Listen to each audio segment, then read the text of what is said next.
નમસ્કાર દોસ્તો, હું છું સોલંકી અમિત। ગુજરાતી વ્યાકરણની આપણે શરૂઆત કરી દીધી છે। ગુજરાતી વ્યાકરણ 1 માં આપણે જે સ્વર વિશે વાત કરી અને શું શું ભણવાના છીએ એ વાત કરી। હવે આજે ગુજરાતી 2 લેક્ચરમાં આપણે વ્યંજન વિશે વાત કરવાના છીએ।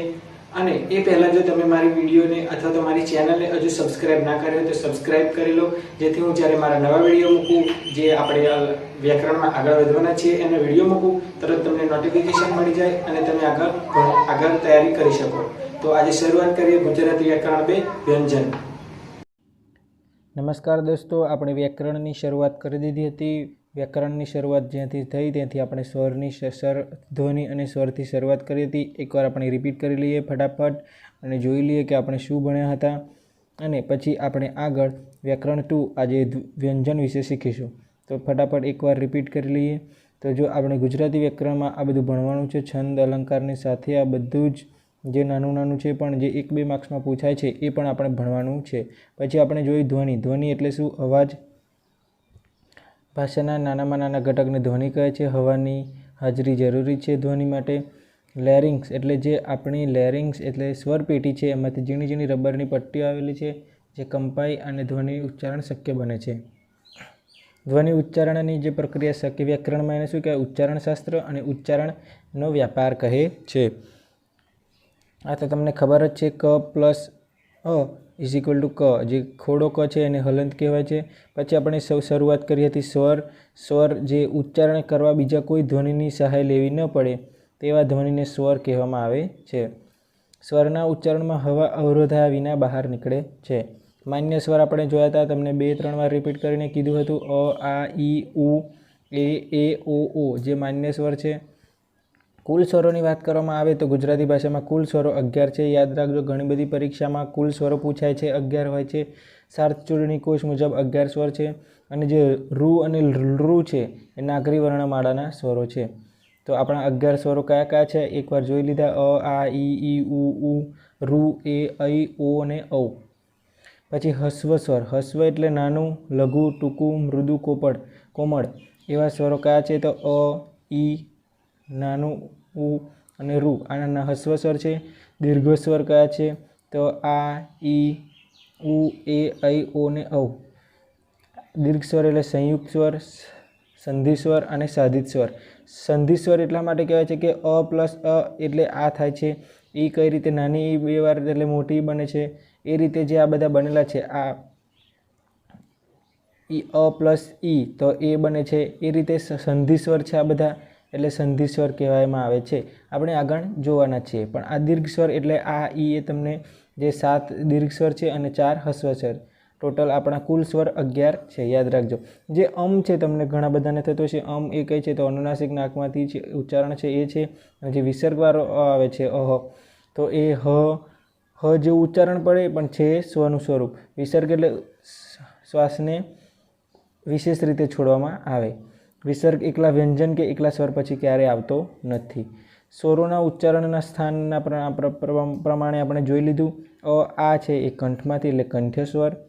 ઈ અને ઈ તાળવામાંથી તાલવ્ય સ્વર। ઉ અને ઉ હોઠમાંથી ઓષ્ઠ્ય સ્વર। રૂ એ મૂર્ધન્ય। એ અને ઐ કંઠ અને તાળવા બંનેમાંથી આવે છે એટલે કંઠ તાલવ્ય। જ્યારે ઓ અને ઔ છે એ કંઠ પ્લસ હોઠ એટલે કંઠ્યોષ્ઠ્ય। સજાતીય સ્વર કોને કહેવાય એ આપણે વાત કરેલી। એક જ સ્થાનમાંથી બોલાતા સ્વરને સજાતીય, એકબીજાના સજાતીય। ઈ અને ઈ જે તમે જોયું કે એક જ જગ્યાએથી બોલાય છે તો તેને સજાતીય। અને વિજાતીય એટલે જુદા જુદા સ્થાનમાંથી બોલાય। અ અને ઈ એકબીજાના વિજાતીય કહેવાય। અ અને એ પણ એકબીજાના વિજાતીય કહેવાય। હવે આપણે આજે વ્યાકરણ 2માં સ્વરની વાત કરી લીધી છે, તો હવે વ્યાકરણ 2માં આપણે વ્યંજનની વાત પણ કરી લઈએ, જેથી તમને સરળતા રહેશે। તો આજે શરૂઆત કરીએ વ્યંજન। તો અહીંયા લખી દઉં છું વ્યંજન। આજે વ્યંજનની શરૂઆત કરવાની છે।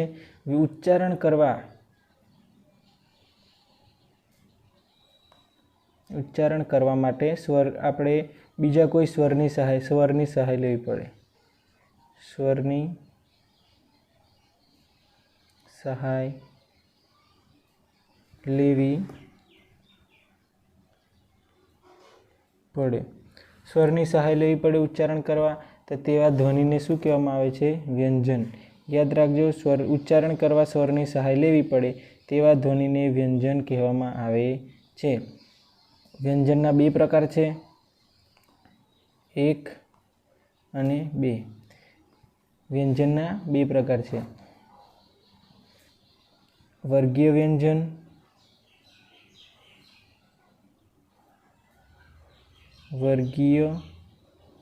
વ્યંજન અને અવર્ગીય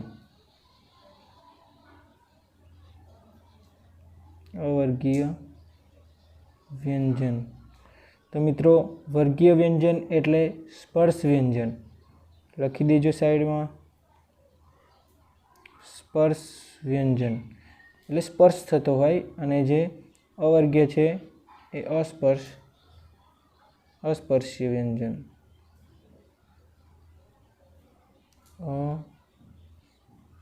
અસ્પર્શીય વ્યંજન. તો મિત્રો, વર્ગીય વ્યંજન એટલે જે અને અવર્ગીય વ્યંજન. જો વર્ગીય વ્યંજન છે એ સ્પર્શ ક થી મ સુધીના જે 25 વર્ગો, એનું 5 વર્ગોમાં વર્ગીકરણ કરવામાં આવ્યું છે. અને સ્પર્શીય એટલે કે જીભ કંઈક ને કંઈક, આપણી જીભ આપણા મોઢાની અંદર કંઈક ને કંઈક જગ્યાએ અડતી હોય અથવા તો સ્પર્શ થતો હોય. અને અવર્ગીય વ્યંજનમાં જીભનો કોઈ જગ્યાએ સ્પર્શ ના થતો હોય, અસ્પર્શીય કહેવામાં આવે છે. તો આપણે પહેલાં વાત કરીશું વર્ગીય વ્યંજનની. તો વર્ગીય વ્યંજન કેટલા? ક થી મ સુધી. યાદ રાખજો, ક થી મ સુધી 25,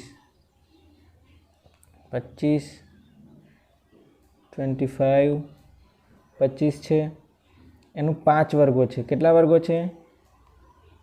5 વર્ગો. 5 વર્ગોમાં વિભાજિત અથવા તો વર્ગીકરણ કરવામાં આવેલું છે. તો આપણે લખી દઈએ, ક, ખ, ગ, ઘ, અંગ. 5 થઈ ગયા. ક વર્ગ હતો મિત્રો. એવી રીતે 5 એના જુદા જુદા વર્ગો છે. ચ વર્ગ, ચ, છ, જ, જ અને અંજ. પછી ટ વર્ગ મિત્રો, ટ, ઠ, ડ, ઢ, અણ. ટ વર્ગ પૂરો થયો મિત્રો. હવે ત વર્ગ, ત, થ, દ, ધ, ન. પછી પ વર્ગ, પ, ફ, બ, ભ અને મ. તો મિત્રો, આ જોઈ શકો છો તમે 25 ક, ખ, ગ, ઘ, અંગ, ચ, છ, જ, જ, અંજ, ટ, ઠ, ડ, ઢ, ણ, ત, થ, દ, ધ, ન, પ, ફ, બ, ભ, મ. આ જે 5 વર્ગો થયા એ 1, 2, 3, 4 અને 5. આ 5 વર્ગો ક વર્ગ, ચ વર્ગ, ટ વર્ગ, ત વર્ગ અને પ વર્ગ. યાદ રાખજો, વ્યાકરણ શીખવા માટે આ વર્ગો ખૂબ જ જરૂરી છે. તમને આવડતા હોવા જોઈએ, કેમ કે સૌથી વધારે ક્વેશ્ચન જે આપણને પરીક્ષામાં ના આવડતા હોય એવા હોય તો આ વર્ગોના હોય છે. અને એનાથી 2 થી 3 માર્ક્સ તો દરેક એક્ઝામમાં પૂછાતા જ હોય છે. તો તમે આ જે વર્ગીય વ્યંજન હતા, જેના વર્ગ પાડેલા છે, 5 વર્ગ છે, તો તમે આ જોઈ શકો છો. હવે જે અવર્ગીય વ્યંજન છે, અહીંયા લખી દઉં છું એટલે તમને સરળતા રહેશે. બીજું અવર્ગીય. તો અવર્ગીયમાં છે હ,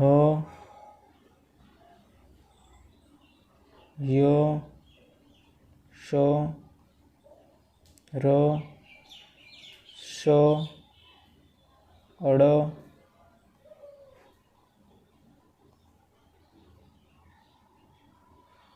લ,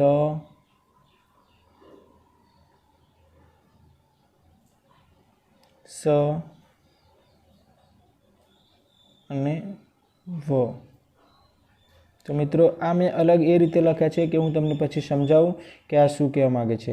તો જે ક આના વર્ગ એ કયા ધ્યાનમાં શું ધ્યાનમાં રાખીને પાડવામાં આવ્યા છે, તો અહીંયા લખું છું કે વર્ગનું શાના આધારે વર્ગ, જેવી રીતે આપણે સ્વરમાં જોયું કે કયા સ્થાનમાંથી કયો બોલાય છે, ક્યાંથી બોલાય છે, એના આધારે આનું વર્ગીકરણ કરવામાં આવ્યું છે। તો જે ક છે એ કંઠ્ય, ક વર્ગ કંઠ્ય છે, કંઠમાંથી બોલાતો હોવાથી કંઠ્ય એ તમને ખબર જ છે। ચ વર્ગ છે તાલવ્ય છે, તાલવ્ય। જે ટ વર્ગ છે એ મૂર્ધન્ય છે, મૂર્ધામાંથી બોલાતો હોવાથી। જે ત વર્ગ છે એ દંત્ય, દાંતનો જીભ દાંતને અડે છે। અને જે પ વર્ગ છે એ ઓષ્ઠ્ય, જીભ આપણી હોઠ અથવા તો આપણા હોઠ અડે છે, બંને હોઠ એકબીજાથી ભેગા થાય છે, ઓષ્ઠ્ય। તો તમે જોઈ શકો છો કંઠ્ય, તાલવ્ય, મૂર્ધન્ય, દંત્ય અને ઓષ્ઠ્ય આ આપણા વર્ગીય વ્યંજન છે આ બાજુ ડાબી સાઈડે, અને જમણી સાઈડે છે એ અવર્ગીય વ્યંજન છે। મેં પહેલેથી જ આ બાજુ જે આ લખી રાખ્યા છે એ હ કંઠ્ય છે, અવર્ગીયમાં તાલવ્યમાં ય અને સ છે, મૂર્ધન્યમાં ર, સ અને અડ છે, દંત્યમાં લ અને સ છે। જ્યારે વ છે એ એક જ એવો છે, દંત્યોષ્ઠ છે, દાંત અને ઓઠ બંને દ્વારા દાંત અને હોઠ એ બંને એકબીજાને અડે છે, તેથી દંત્યોષ્ઠ છે। વ એ દંત્યોષ્ઠ, ઓકે, દંત્યોષ્ઠ છે। તો મિત્રો એકવાર ફરી જોઈ લઈએ એ પહેલાં જે આખો કક્કો છે તમે જોઈ શકો છો। તો કમાં કેટલા આપણા હોય, તમે જે હોય વ્યંજન કેટલા હોય, તો શરૂઆતમાં આપણે લખ્યું નથી તો એકમાં લખી દઉં। ટોટલ વ્યંજન 34 હોય, તમને ખબર હોય કે ના હોય ફરી એકવાર લખી દઉં, ટોટલ વ્યંજન 34 હોય છે। તો આપણે જોઈ લઈએ 25 આ, પછી 26, 27, 28, 29, 30, 31, 32, 33 ને 34। હવે તમે એવું કહેશો કે ક્ષ અને જ્ઞ તો આવ્યા જ નહીં, તો મિત્રો એ વ્યંજન નથી, એક જોડાક્ષર છે, બે અક્ષર જોડાઈ અને પછી બનેલા છે। દાખલા તરીકે ક્ષ છે એ ક અને શ એ બે જોડાઈ અને ક્ષ બને છે। એવી જ રીતે જે જ્ઞ છે એ જ ગ એ રીતે બને છે, જ ગ અને અ, એટલે એ જ્ઞ બને છે। એ રીતે એ જોડાક્ષર છે।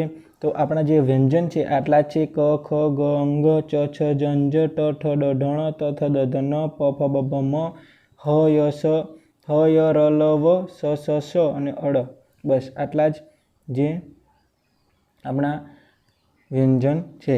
તો મિત્રો એકવાર ફરી તમને કંઈક નવું શીખવાડી દઉં આની સાથે સાથે જ, જેથી તમને સરળતા રહેશે। તો જે આ છે જેની છેલ્લી લાઈન, જે વર્ગોમાં જે છેલ્લી લાઈન ઊભી છે એ જે છે એ અનુનાસિક છે। અનુનાસિકની આપણે આગળ વાત કરી હતી, મેં તમને કીધું હતું અનુનાસિક। અનુનાસિક એટલે એવા વર્ણો અથવા તો એવા ધ્વનિ જે આપણે નાકમાંથી હવા નીકળતી હોય, થોડી હવા નાકમાંથી। જો તમે નાક બંધ કરીને આ જ વર્ણો જે અંજ, અણ, ન, મ, અંગ એ બોલવાનો ટ્રાય કરશો તો તમને ખબર પડી જશે કે આ બોલવા શક્ય નથી। એનો અવાજ અથવા જે ટોન છે એ બદલાઈ જશે, એટલે એ બોલવા માટે નાકમાંથી હવા નીકળવી જરૂરી છે। તે આ અનુનાસિક કહેવાય। આપણે એકવાર ફરી જે આ બધા હું જે બોલું છું એ એકવાર ફરી ફટાફટ લખી દઈએ, જેથી તમને પણ સરળતા રહેશે। તો વ્યંજનના થોડીક ટર્મિનોલોજી અથવા તો થોડી વ્યાખ્યાઓ છે નાની નાની, તો તમે એ લખતા રહેજો મિત્રો। તો સાથે લખી દઈએ। વ્યંજનના ઉચ્ચારણ વખતે હવાના પ્રમાણને લઈને બે પ્રકાર પડે છે।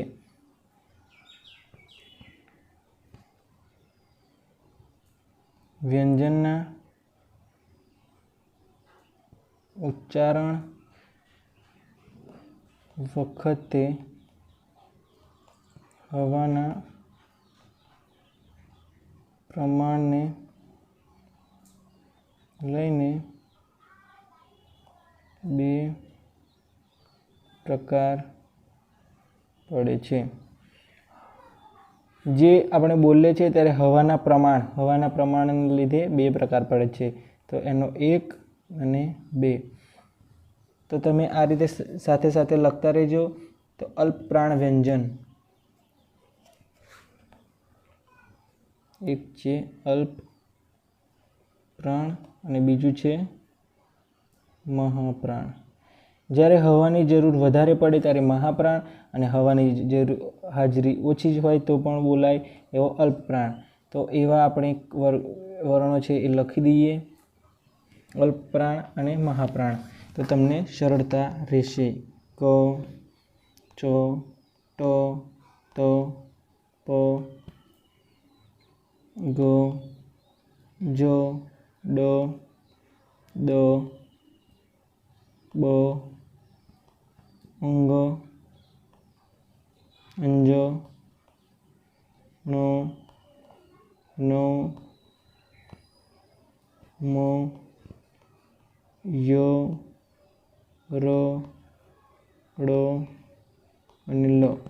તો મિત્રો તમે જોઈ શકો છો કે જે અલ્પપ્રાણ હતા એ 19 છે. તમને સરળતા રહે એ માટે કંઈક શોર્ટકટ રીત એક શીખવાડી દઉં છું, જેથી તમને સમજવામાં અને જોવામાં અથવા તો યાદ રાખવામાં સરળતા રહે. તો તમે જોઈ શકો છો આપણે જે ઉપર લખ્યું છે એમાં જ એક કી છે. તો જો ક, ચ, ટ, ક, ચ, ટ, ત, પ, પછી છે ગ, જ, ડ, દ, બ અને પછી જ. અને જો જે આ લાઈન છે એક પહેલી, પછી બીજી નહીં ત્રીજી અને ચોથી નહીં પાંચમી, તો એક છોડીને એક લાઈન છે એ અલ્પપ્રાણ છે. તમે જોઈ શકો છો આ લાઈન અને આ લાઈન જે કવાળી, ગવાળી અને અંગવાળી છે લાઈન, એ ત્રણેય અલ્પપ્રાણ છે. અને આ બાજુ જે છે એમાંથી ય, ર અને અળ અને લ. આ અવર્ગીય વ્યંજનમાં થોડું તમારે યાદ રાખવાનું રહેશે બસ. બાકી જે વર્ગીય વ્યંજનમાં છે એમાં એક છોડીને એક લાઈન એ અલ્પપ્રાણ છે. હવે વાત કરી લઈએ મહાપ્રાણની. તો મહાપ્રાણમાં જે બીજી લાઈન વધી ખ વાળી લાઈન, ખ, છ, ઠ, થ, ફ, ગ, જ. તમને ખબર પડશે કે બોલવામાં જ હવાની વધારે જરૂર પડશે. ઢ, ધ, બ, શ, શ, શ, વ અને હ. મિત્રો જ્યારે જે આ ત્રણ શ અને વ એ રીતે યાદ રાખશો તો તમને વધુ સરળતા રહેશે કે મહાપ્રાણમાં 3 શ અને વ આ છે એ મહાપ્રાણ આવે છે. બીજા યરલ વધ્યા એ આવે છે અલ્પપ્રાણમાં. અને જ્યારે આ મહાપ્રાણ છે એ તો તમને ખબર પડી જ ગઈ હશે. જે ખ વાળી લાઈન છે આખી અને જે બીજી છે ઘ વાળી લાઈન છે એ આખી, એટલે ટોટલ 15. આ 5, 5, 10 અને આ 3 ને 2, 5 એટલે ટોટલ આ 19 આવે અને આ 15. તમે જોઈ શકો છો 34 વ્યંજન આપણા થઈ ગયા છે. તો આપણે જે હવાના પ્રમાણના લીધે 2 પ્રકાર છે, અલ્પપ્રાણ અને મહાપ્રાણ. એવી જ રીતે જે નાદતંત્રીમાંથી કંપન ઉત્પન્ન થાય છે, તો બીજી વ્યાખ્યા લખીશું, નાદ તંત્રીમાંથી જે કંપન ઉત્પન્ન થાય છે એના આધારે 2 પ્રકાર છે. જે આપણે કંપન ઉત્પન્ન થાય છે એના આધારે પાછા 2 પ્રકાર પડે છે. એક છે ઘોષ અને બીજું છે અઘોષ. ઘણી બધી પરીક્ષામાં ઘોષ અઘોષ પૂછાતા હોય છે, તમને ખબર હોતી નથી અને ઘણા બધા પરીક્ષામાં ફેલ થતા હોય છે આવા નાના માર્ક્સના કારણે. તો જે ઘોષ વ્યંજન છે અને અઘોષ વ્યંજન છે, તો ઘોષ વ્યંજન હવા નાદતંત્રીઓને કંપાવી પસાર થાય તેને ઘોષ વ્યંજન કહે છે અને કોમળ અવાજ નીકળે છે. જે આપણો અવાજ છે, જે હવા છે એ નાદતંત્રીઓને કંપાવી અને પસાર થાય. તો અહીંયા લખી દઉં, કંપન થાય. હું શોર્ટમાં લખું છું, તમે આખું લખ્યું હોય તો લખી દેજો કે નાદતંત્રીઓનું હવાના લીધે કંપન થાય છે અને કેવો અવાજ નીકળે છે? કોમળ મૃદુ અવાજ એકદમ નીકળે છે. તો એવા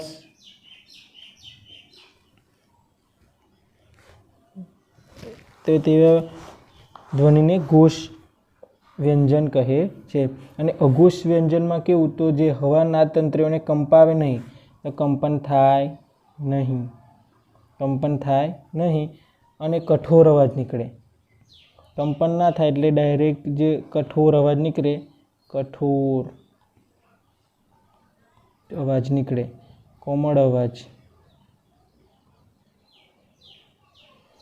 અવાજ નીકળે અને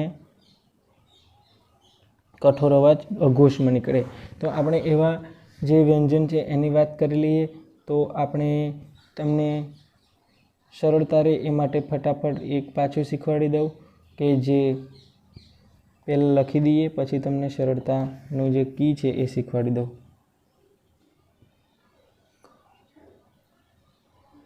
ગ અંગ, જ અંજ, ડ ધણ, દ ધન, બ ભમ, ય લ,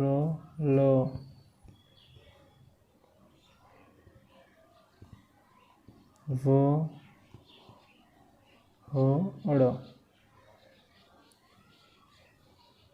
તો 21 અને જે બીજા 13 વધ્યા એ અઘોષ છે. અઘોષમાં તમે જોઈ શકો છો, અઘોષમાં ક, ખ, ચ, છ, ટ, ઠ, ત, થ, પ અને ફ, પફ. તો આ છે અઘોષ. અને અઘોષમાં બીજા જે આવે છે એ ત્રણેય શ અને શ. તો જો આ બે લાઈનો અને આ, તો હવે હું પાછી એક જે તમને ઉપર શીખવાડ્યું એ રીતે શીખવાડી દઉં.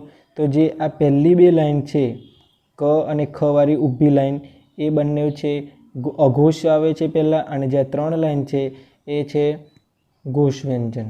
તો યાદ રાખજો, પહેલી બે લાઈન છે અઘોષ અને પછી આવે છે એ ઘોષ વ્યંજન, તમે જોઈ જ શકો છો.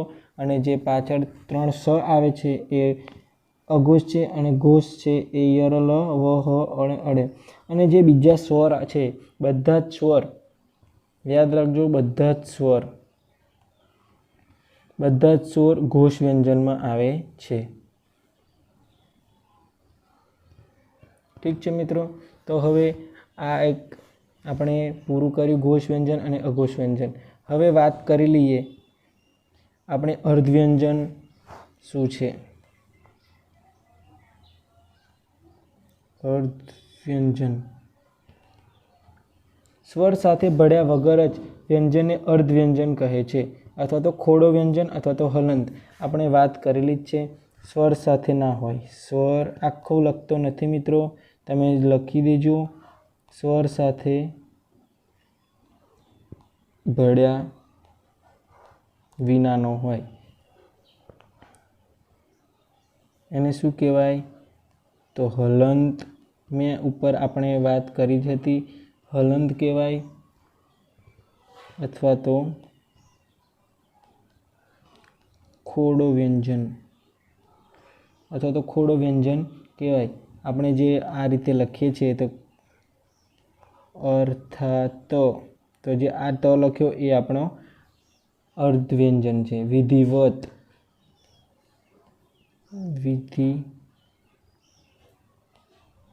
તો આ જે ત લખીએ છીએ આપણો અર્ધવ્યંજન અથવા તો ખોડો અથવા તો હલંત કહેવાય છે.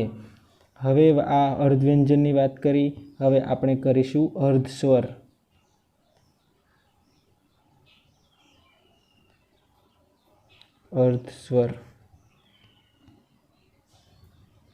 તો જે આપણે કેટલાક વ્યંજનો છે એ ઉચ્ચારણમાં તેમની જગ્યાએ સ્વરનો ઉપયોગ થાય, પણ કેટલાક વ્યંજનો છે એ ઉચ્ચારણમાં આપણે સ્વરની જગ્યાએ આપણે જે વ્યંજન છે એનો ઉપયોગ કરે છે. તો લખી દેજો કે કેટલાક વ્યંજનની ઉચ્ચારણમાં તેમની જગ્યાએ સ્વરનો ઉપયોગ થાય તેને અર્ધવ્યંજન કહે છે. તમને ઉદાહરણ આપીશ તો તમને વધારે ખબર પડશે. અર્ધસ્વર એટલે આપણે પ, ઈ, શો આ છે, પણ યાદ રાખજો પ, ય, શો. આપણે ઉપયોગ આનો કરીએ છીએ પૈસો પણ હોય પૈસો. આપણે જે સ્વર સાથે ભળ્યા વિના વ્યંજનોને અર્ધવ્યંજન કહે છે. એ તો તમે જોયું ઉપર કે અર્ધવ્યંજન કહેવાય. અને જે અર્ધ સ્વર છે એ અર્ધ સ્વર એટલે જેને અડધો સ્વરની માન્યતા મળેલ છે એવા વ્યંજન. તો જે કેટલાક વ્યંજનો ઉચ્ચારણમાં તેમની જગ્યાએ જે આપણા વ્યંજન છે એમની જગ્યાએ સ્વરનો ઉપયોગ કરીએ છીએ. તો લખાય પૈસો આપણે પ, ય, શો આ રીતે લખાય, પણ આપણે એની જગ્યાએ આ રીતે બોલીએ છીએ પ, ઈ, સો. તો યની જગ્યાએ ડાયરેક્ટ ઈ એટલે જે સ્વરનો ઉપયોગ થયો એના લીધે આપણે એને જે ય છે એને કહેવાય અર્ધ સ્વર. તો એવી રીતે ય, વ અને હ, ય, વ, હ. તો ય, વ, હ જે એ છે ય, વ, હ એ બધા ત્રણેય અર્ધ સ્વર છે. હવે વનું ઉદાહરણ જોઈ લઈએ આપણે. તો તમે સાંભળ્યું હશે ગાવ. તો આપણે મોટે ભાગે ઘણા લોકો આવું જ કહેતા હોય છે ગાવ. એવી રીતે હનો ઉપયોગ કરીને એક જોઈ લઈએ. તો ટહુકો,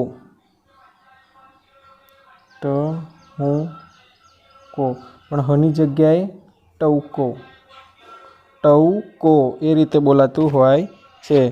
તો તમે જોઈ શકો છો કે જે આપણે વ્યંજન છે એની જગ્યાએ સ્વરનો ઉપયોગ કરીએ છીએ. તો જે આ હ, વ અને જે ય છે એને આપણે અર્ધ સ્વર કહેવાય છે. તો યાદ રાખજો ઘણી બધી પરીક્ષામાં પૂછાય છે ય, વ, હ એ અર્ધ સ્વર છે.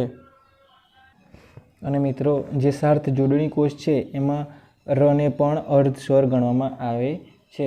તો યાદ રાખજો અમુકવાર રને પણ અર્ધ સ્વરમાં લઈ લેવામાં આવે છે. હવે આપણે વાત કરીએ પાર્શ્વિક વ્યંજન. તો જે આપણે અર્ધ સ્વર વાત કરી એ તમે ય, વ, હ અને સાર્થ જોડણી કોષ મુજબ રને પણ અર્ધ સ્વર ગણવામાં આવે છે. હવે આપણે વાત કરીએ પાર્શ્વિક વ્યંજન. તો અહીંયા લખી દઉં છું.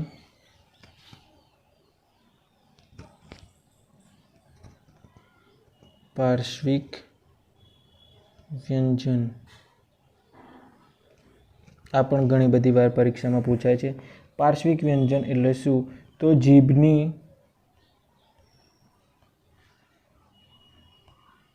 બંને બાજુથી હવા નીકળે એને પાર્શ્વિક વ્યંજન કહેવામાં આવે છે. તો એવા વ્યંજન છે લ. તમે બોલશો એટલે તમને ખબર પડી છે. અને અળ. તો જીભની બંને બાજુથી લ અને અળ બોલતા તો પાર્શ્વિક વ્યંજન છે લ અને અળ. તો જે ઘણી બધી વાર પરીક્ષામાં આ પણ પૂછેલું છે કે લ છે તો લ માટે આવી રીતે પૂછાય છે કે ઊંધા નળિયા જેવો જીભનો આકાર. તો ઘણી બધી વાર પરીક્ષામાં પૂછાયેલું છે કે ઊંધા નળિયા જેવો જીભનો આકાર કયા વ્યંજન બોલતી વખતે થાય? તો યાદ રાખો લ જે પાર્શ્વિક વ્યંજન છે. હવે અનુનાસિક વ્યંજન. આપણે અનુનાસિકની વાત કરી લીધી છે. અનુનાસિક એટલે શું એ પણ હું 2-3 વાર બોલી ચૂક્યો છું. અનુનાસિક વ્યંજન એટલે હવા મુખપથ પ્લસ અથવા તો સાથે જે નાસિકા પથ એટલે નાકમાંથી પણ પસાર થાય તો તેવા વ્યંજનને અનુનાસિક. કેટલા 5 છે. આપણે જે ઉપર જોયું હતું એકવાર તમને બતાવી દઉં. એ અનુનાસિક છે. મેં લખ્યું પણ હતું.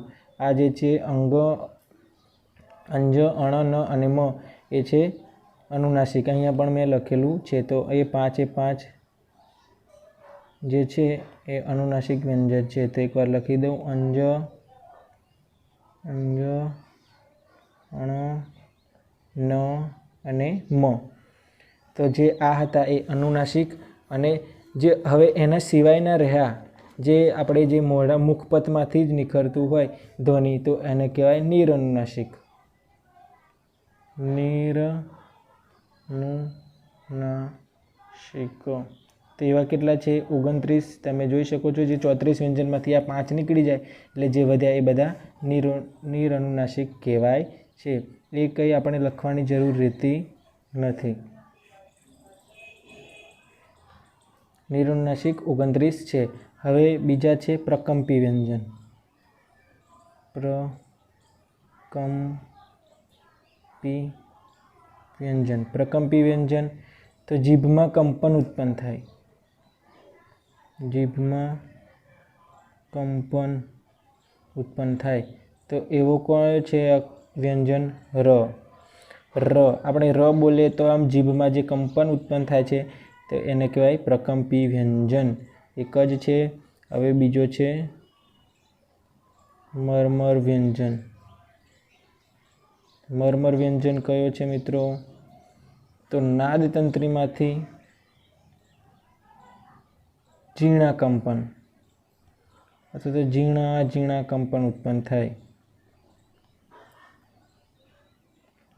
નાદતંત્રીમાંથી ઝીણા કંપન. તો મર્મર વ્યંજન કેવો? હ. તમે સાંભળ્યું જશે અને તમને ખબર પડી જાય હ એ મર્મર વ્યંજન છે.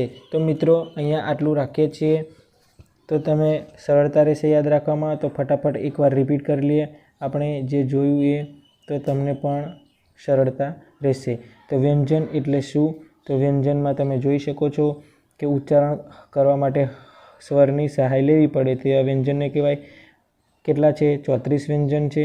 અને વ્યંજન એટલે તમને પાછી એકવાર કહી દઉં, વ્યંજન એટલે વિશેષ જોડણી અથવા તો જે વિશેષ મેળવણી છે, અને વી પ્લસ અંજન એટલે વ્યંજન, જેમાં સ્વરની વિશેષ મેળવણી કરવામાં આવે છે. તો એવાને કહેવાય છે એવા વ્યંજન કહેવામાં આવે છે. તો એવા વર્ગીય વ્યંજન અને અવર્ગીય વ્યંજન, જેમાં જીભનો સ્પર્શ થતો હોય કંઈક ને કંઈક જગ્યાએ, તો એને સ્પર્શ વ્યંજન કહેવાય. અને અવર્ગીય વ્યંજનમાં સ્પર્શ ના થતો હોય. તો આપણે જે વર્ગીય વ્યંજન હતા એ આ રહ્યા. એ 5 વર્ગ છે: 1, 2, 3, 4 અને 5. ક વર્ગ, ચ વર્ગ, ટ વર્ગ, ત વર્ગ અને પ વર્ગ. ક, ખ, ગ, ઘ, ંગ, ચ, છ, જ, જ, જ, ટ, ઠ, ડ, ઢ, ણ, ત, થ, દ, ધ, ન, પ, ફ, બ, ભ, મ. આ જે જોયા એ આપણા હતા જે કંઠ્ય પ્રમાણે ક વર્ગ, ચ વર્ગ તાલવ્ય, ટ વર્ગ મૂર્ધન્ય, ત વર્ગ દંત્ય અને પ વર્ગ ઓષ્ઠ્ય. અને જે હ એ કંઠ્ય, જે અવર્ગીય વ્યંજનમાં ય, હ, ય, ર, લ, વ, શ, શ, શ અને અડ. આ હતા આપણા અવર્ગીય જે 9 છે, અને આ 25. ટોટલ આપણા 34 વ્યંજન છે. એમાં હ છે કંઠ્ય છે, ય, શ એ તે તાલવ્ય છે, ર, શ, ડ એ મૂર્ધન્ય છે, લ, સ એ દંત્ય છે, અને વ એ દંત્યોષ્ઠ છે. હવે જે આપણે જે આ 5 છે ઊભા એ કલર, 1 મિનિટ, જે આ 5 છે તમને સરળતા રહે એ માટે લખું છું. એ છે નિરનુનાસિક. હવે જે આ બંને છે ક, ખ વાળી લાઈન એ તમે જોઈ શકો છો. જે ક, ચ, ટ, ત, પ એ આપણે જે અલ્પપ્રાણ અને મહાપ્રાણની વાત કરી એમાં જે એક લાઈન છોડીને છે ક, 1 મિનિટ, જે આપણે અલ્પપ્રાણની વાત કરી કે અલ્પપ્રાણમાં કયા છે, તો અલ્પપ્રાણમાં જે વાત કરી એમાં ક, ચ, ટ, ત, પ એ રીતે આપણે જે 19 છે એની વાત કરી. અને જે મહાપ્રાણ છે એમાં જે જોયું ખ, છ એ ખ વાળી લાઈન, તેમજ ઘ વાળી લાઈન, જે આ બંને લાઈન છે એ મહાપ્રાણ, અને જે એના સિવાયની જે 3 હતી એ અલ્પપ્રાણ છે. એવી જ રીતે નાદતંત્રીમાં કંપનને આધારે 2 પ્રકાર હતા: ઘોષ અને અઘોષ. જે સ્વર છે એ બધા ઘોષ વ્યંજનમાં આવે છે, અને જે અઘોષ વ્યંજન છે એમાં કઠોર અવાજ આવે છે. યાદ રાખજો, કઠોર અવાજ અઘોષનો છે, અને ઘોષ વ્યંજનમાં કોમળ અવાજ છે, જે 21 છે અને 31 અઘોષ છે. જે પહેલી બે લાઈન જે છે, હા પહેલી બે લાઈન એ છે અઘોષ અને જે આ લાઈનો છે એ બધી છે 3 એ ઘોષ વ્યંજનની. હવે અર્ધવ્યંજનની વાત કરી તો અર્ધવ્યંજન એટલે હલંત, ખોડો અથવા તો આ જે ત લખે છે નીચે એને અર્ધવ્યંજન કહે છે. અર્ધ સ્વરની વાત કરી તો ય, વ, હ આપણે જે વ્યંજનના જગ્યાએ સ્વર ઉપયોગ કરીએ છીએ ય, વ, હ એ 3 અર્ધ સ્વર છે અથવા તો ર અમુક વાર સાર્થ જોડણી કોષ મુજબ અર્ધ સ્વર કહેવાય છે. પાર્શ્વિક વ્યંજન એટલે જીભની બંને બાજુથી હવા નીકળે લ અને અળ. લને કેવું કહેવાય છે તો ઊંધા નળિયા જેવો જીભનો આકાર. અને અનુનાસિક 5 છે, નિરુનાસિક 29 છે. પ્રકંપી વ્યંજન જીભમાં કંપન થાય એવો ર છે અને મર્મર વ્યંજન નાદતંત્રીમાંથી ઝીણા ઝીણા કંપન ઉત્પન્ન થાય એવો છે હ. તો મિત્રો અહીંયા આટલું રાખીએ છીએ. આપણે ફરી વ્યાકરણ 3માં આગળ વધીશું. તો આ વિડીયો જોવા બદલ આભાર.